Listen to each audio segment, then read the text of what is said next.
Good afternoon, Summit School District staff. Welcome to the August 17th afternoon training on structures and environments for face-to-face and online learning.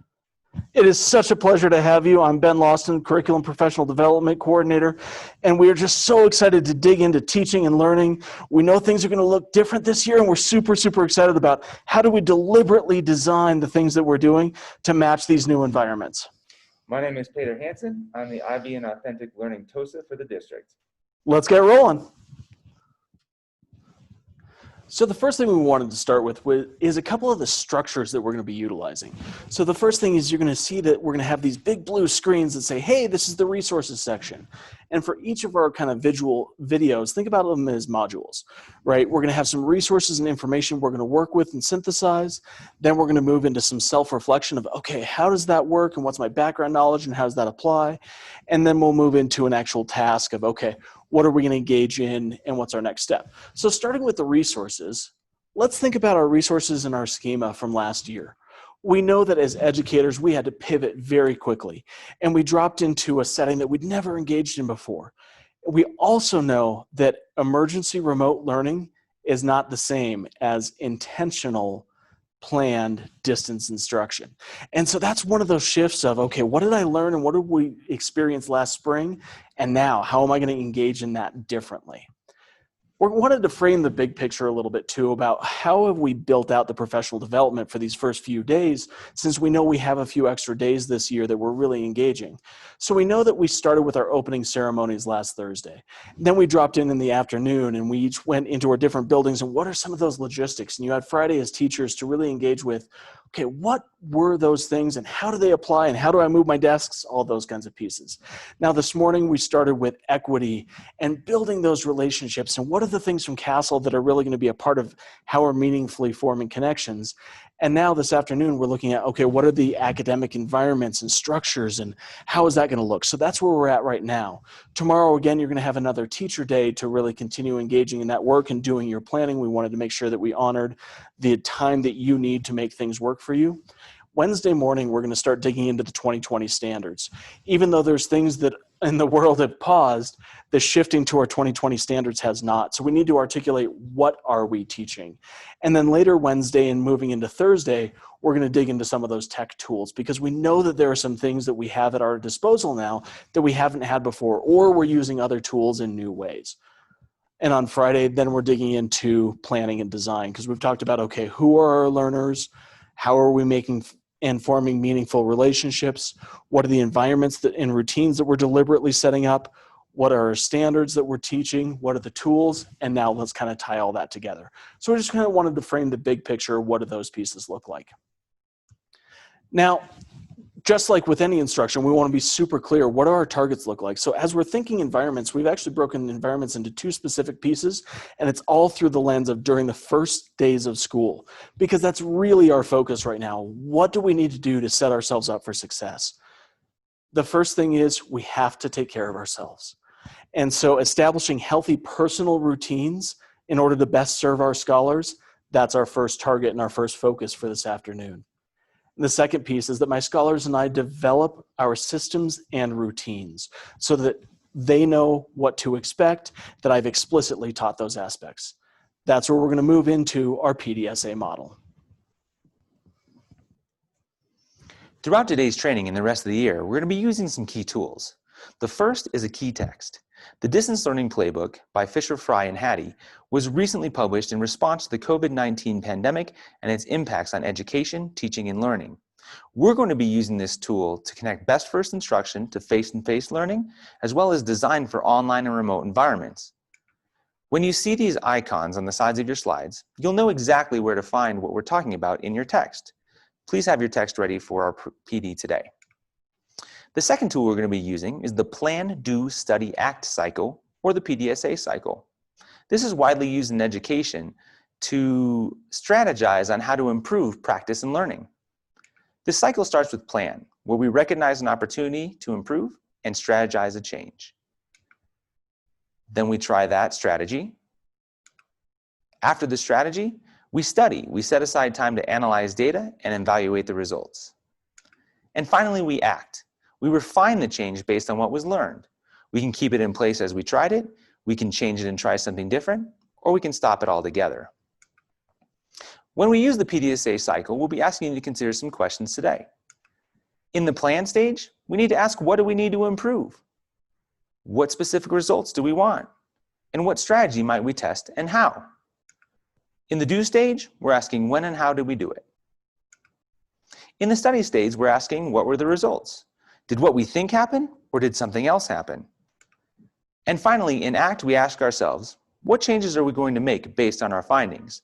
Do we continue our strategy as we built it? Do we make a change and try it again? Or do we stop it altogether? We ask our students to do the same thing in the IB program. At the elementary school level, we have the action cycle, which asks them to choose, act, and reflect. At the secondary level, we have the guided inquiry model.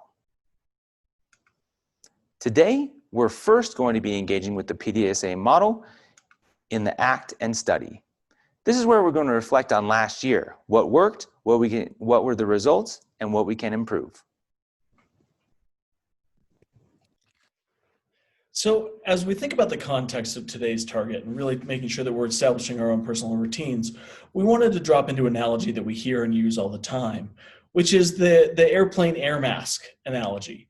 So thinking about this air mask, what are the actual messages? And we wanted to make those explicit. The essential messages are each one of us really is essential. Each one of us is important. And we serve others best when we are all at our best. So we wanted to make that direct connection to why are we spending time establishing our own personal healthy routines? Because we know that we're at our best to serve our scholars when we do take care of ourselves. Thinking about your expertise and dropping into that reflection aspect of the Plan, Do, Study, Act model, thinking about what did I learn about myself and all my different identities? What do I learn about the different pieces of myself as a teacher, as a family member, as a friend, as a parent or a child or a sibling? What did I learn about myself as a partner or a spouse? What did I learn about myself as a human? Thinking about all these different layers, what have I learned about myself? Well, we know that reflection has that study. What were the results? How did things go? And then moving into ACT of what changes am I going to make based on what I learned? That then moves into our plan for this year. And that's the important piece that we're really focusing on of, okay, I did that reflection and now I'm intending to move towards planning. So we know that we have our self-care factors, and this lifts right out of our text of the indicators of I've established personal routines. It means that I've created a workspace. I've figured out ways that I am going to take care of myself through socializing with others. We are social beings. I've managed my stress and I have active things in place to be able to healthily manage my stress. I know that I'm controlling my eating and sleeping. I know that I'm working on ensuring that I'm getting exercise. I've engaged with other people to help hold myself accountable to the things that I'm trying to say, and that I understand what the signs are for compassion fatigue. And all of these are in this particular chart that you're going to see here. This is actually on pages 21 and 22 of your book, but really the entire module 1 digs into these different aspects. So as we're thinking about those factors, right now we're going to really spend time and give you the opportunity to think about how another teacher during the COVID experiences during the spring has engaged in that. So we're going to go ahead and load up. And we also wanted to make sure that we showed you this online database, because you can see here for every single module, there are over 50 videos total that they recorded from different educators and different perspectives of what these different aspects looked like. So we wanted to both show you that that resource exists and play one particular educator who really thinks about how has she developed routines to take care of herself and what did she learn in her reflection.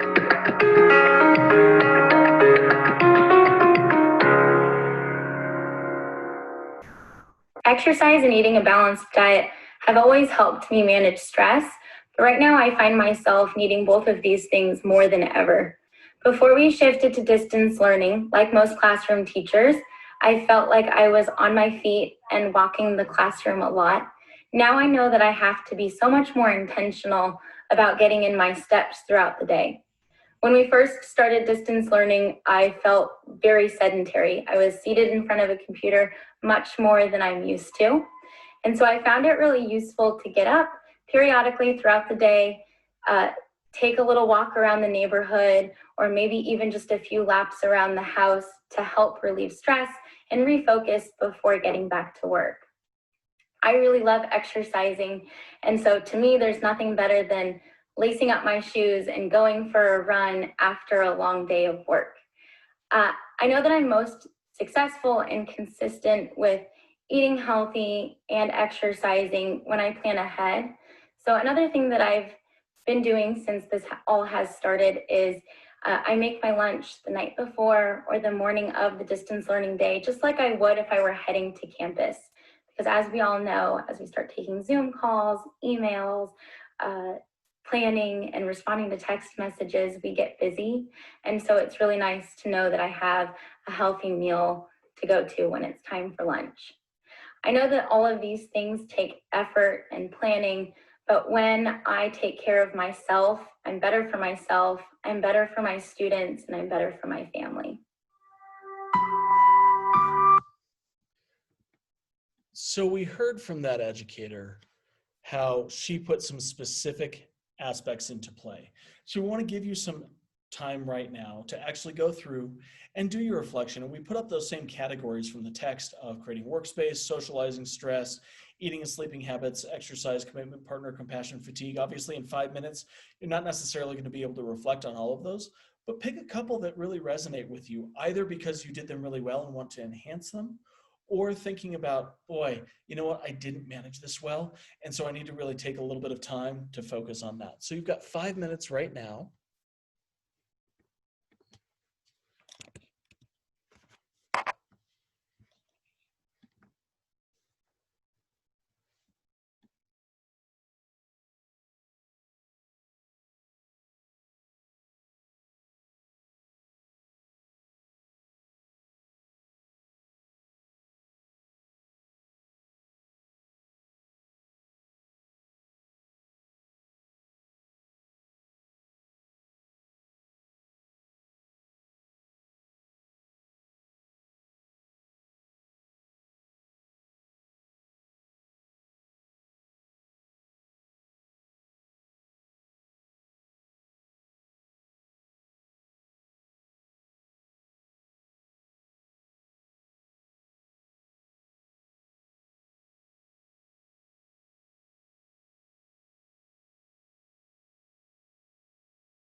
So now that you've had that opportunity for your self-reflection, let's take a look at what we're going to do with that information.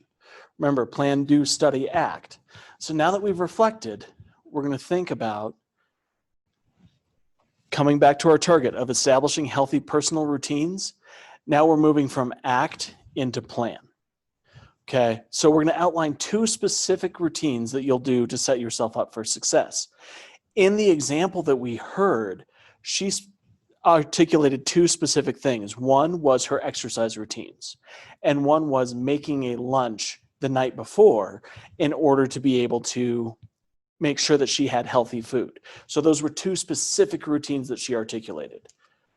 Then you're going to discuss with your cohort group in order to refine those. If you're thinking about the importance, and in the chapter it talks about a commitment partner, well, your cohort group is going to be those people who you're working deeply, deeply with throughout this whole year. And we know that those cohort groups may shift and change, but we want you to have a chance to actually process and think about, okay, here are the things I'm working towards, and have them have a chance to help support you in that. And then you're actually going to write those down. And we're going to come back and circle back to what writing those down is going to look like. But we want to make sure that you have them somewhere, that you know what your goals are.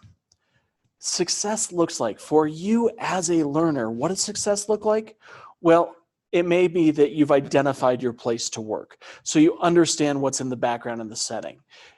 You are practicing routines and managing your schedule, and that means that you're flexibly adapting because we know things are going to shift. You have at least 1 connected conversation per day with someone outside of your home.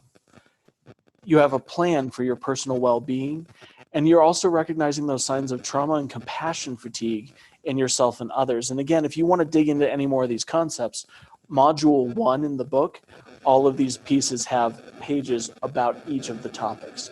Now, are you going to have every single one of those? Not necessarily. Again, your plan is to outline 2 specific routines that you're doing to set yourself up for success.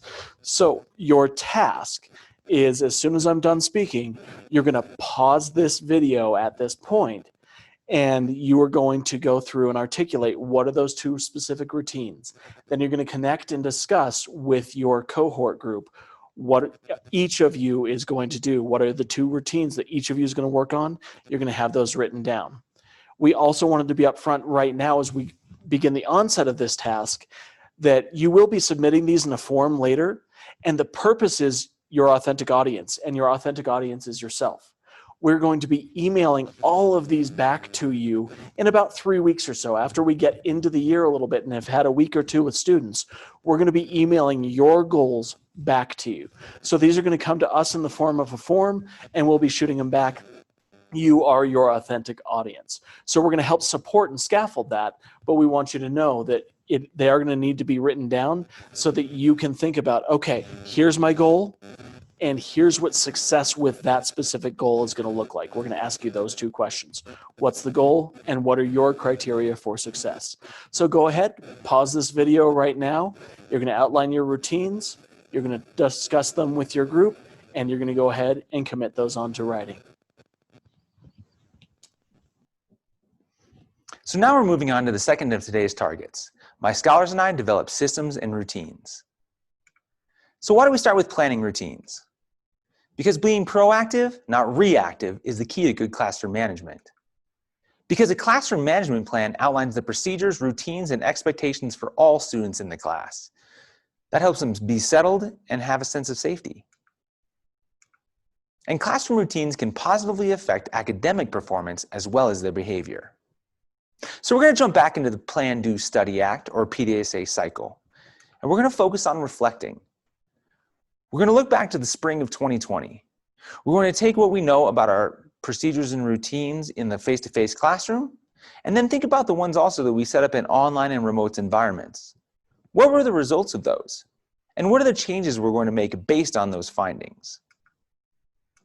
We're going to focus particularly on developing and teaching organizational and procedural routines for both environments, face-to-face and online and remote. So why do we need routines? Because they're predictability. We can see how this would be important not only in our own classrooms, but when students bring their learning home.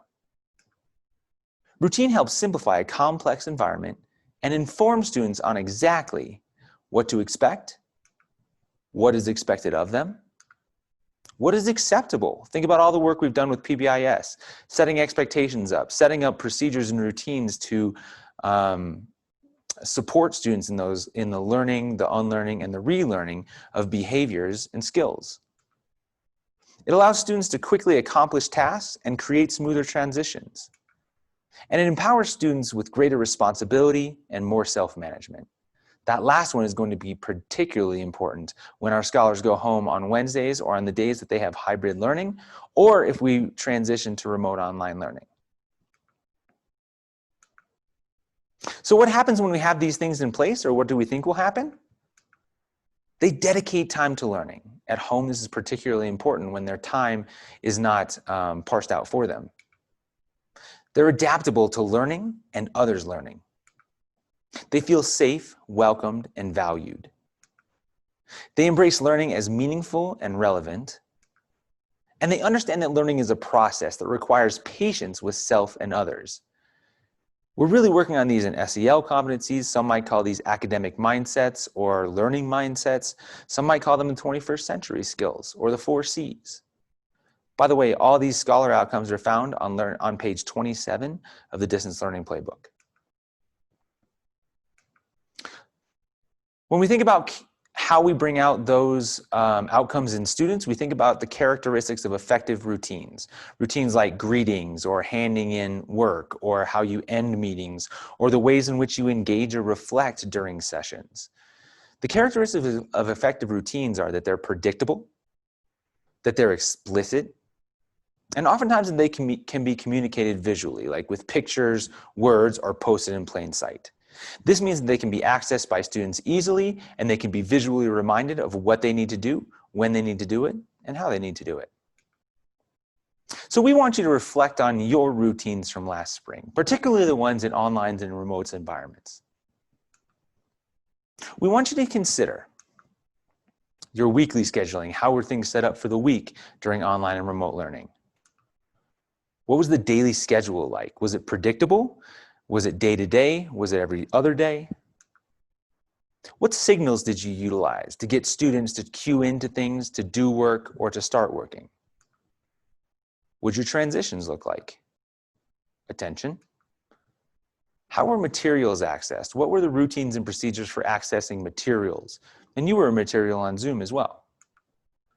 How were assignments submitted? All this can be found on page 33 through 34 of the Distance Learning Playbook. So here are some guiding questions. What were my expectations, procedures, and routines for synchronous learning when we were all together in one or a different environment, face-to-face or online and remote? What were my expectations for asynchronous learning? This can often mean how we are looking at guiding students in asynchronous environments. So if you think about Wednesdays when we'll be in PLGs, what kind of procedures and routines do we set up for students so that they have cues and they know how to progress, what they need to do, and how they need to do it when you're not around? So the first thing that we're going to do is reflect on your routines from last spring. Here are those questions. We're going to take 5 minutes to particularly think about online and remote environments, or the face-to-face environments or routines and procedures that you might have pulled into online and remote environments. We're going to do 5 minutes to reflect on those.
Welcome back. Thanks for reflecting. So the first thing we're going to do is think about policy, procedures and routines that we have in place for our PD. And one of those is really based on science, right? We know that students or scholars have about 1 minute of attention span per year of age before they need to be retuned into learning. We know adults max out around 30 minutes. So the first thing we want you to do is, if you're in the same position that you were in and you've been sitting in the same place all day, we want you to change positions. I want you to stand up, stretch out, get those neck and shoulders loose, find a new seat, move rooms, go outside, go inside, find a different place in the house to be working and be with your group, and pause this video if you need some time to do that. So now we're going to go back into the plan, do, study, act model. And we've been spending a lot of time in that studying and acting. We just reflected on spring of 2020 and how those routines and procedures, what kind of results they had and what we might change. So now we're going to start planning for the first week of school and our school year, and what kind of procedures and routines might be in place in order to maximize student learning and help them be adaptable and nimble to changing environments. So the first thing we really need to think about, and we really want you to ground yourselves on, is what are the scholar outcomes that you want to have in these environments, and how can procedures and routines make those happen? These outcomes are really from Hattie's work. They're on page 27, and they're sample outcomes: dedicated time to learning, adaptable and flexible, they feel safe, welcomed, and valued, they embrace learning as meaningful and relevant, they understand learning as a process that requires patience with self and others, and that scholars can articulate their PBIS expectations in online learning. That last one is our personalization of that. So what we really want you to start thinking about is, what are your scholar outcomes? There are tons of strategies and routines and that you can put in place in your classrooms in the beginning, and a lot of them will change, right, based on what you want your scholar outcomes to be or how your strategies are working. So we really want you to start thinking about, what are the scholar outcomes that you want to encourage and that you want to reach with your procedures and routines. So now we wanted to share a couple of examples and strategies of what things might we consider. So as my scholars and I are developing our systems and our routines, we might take a look into some of our PBIS information. And we have both an elementary and a secondary example of, how have I thought about the routines and procedures that go into each of these routines? So for instance, getting ready to learn. What does that look like? What have I helped my scholars figure out as far as, okay, when I'm coming into this class setting, what are the things that I need to be ready for? As I'm doing a morning check-in, how have I thought through making sure that I'm able to engage with my scholars as they're coming in, whether that's physically into my classroom or as they're engaging in the Zoom? How am I going to make sure that they're engaged meaningfully with each other and I'm checking in with them? Going through movement, obviously it's really important that we have movement built into everything that we're doing. The distance routines, the structured routines that we have, thinking about, okay, how are we going to go into breakouts? How are we coming out of breakouts? How am I going to give warnings? How am I going to post things into the chat in a Zoom so that follow into the breakouts? Those types of things. How are we doing all of those different structures throughout the day, and really putting some explicit thought into what has really, really worked for my learners, and I see that their engagement's increasing, and what are things where I've seen students disconnect, and so maybe I want to relook at how those routines are being built. Thinking also about PBIS on a broader level, we know that every single building has really engaged in deep thought around, what does PBIS look like in our physical settings? So let's engage in that same deep thought of, in my classroom, what does my PBIS touchstone look like when we're whole group together? What does my PBIS touchstone look like when we're in breakout groups? What does it look like as they are interacting with their peers, even if it's not while I'm in the room? What is that PBIS expectations? How have I taught, modeled, and how have we practiced those things? We also wanted to dig into some of the Tomlinson works of thinking of, okay, how am I making sure that I'm building routines around getting to know my students during these first weeks? There's a lot of different opportunities for what are explicit strategies I've used in face-to-face, and then how do those translate into distance? What are different ways that I've engaged in building classroom community? How am I ensuring that there's purposeful talk? When new students join us, what are we doing? What are the routines and things? When we've got guests who join us, how are we introducing via Zoom? What does that look like? Thinking about keeper of the book, well, now it's keeper of the screen, right? Thinking about, okay, what are our rules for screen sharing, and how do I make sure that I'm not the only one who's always in charge of the screen, that they own the environment that they're living in? Remember, those who are doing the talking are doing the learning. So thinking back to our sample outcomes, we always wanted to start with that end in mind. So we know that one of our first steps is going to be to articulate our own outcomes. These were examples. You need to make it specific to each of your class settings. And then why are we talking about this now? Because there's one chance to do our first day. There's one chance to do our first week. There's one chance to really set the stage of what this year and what their impression of you is going to be, and how are we going to build that out. I know that we've got a lot of schools engaged in that deep work of setting up scholars to come in and kind of test out and see what a day in the life is going to be. What are the essential routines that you want them to be engaging in as you do those day in the life of, okay, so when we're on Zoom, here's what it looks like. And when we're in face-to-face, here's what it's going to look like. And how are we leveraging those opportunities?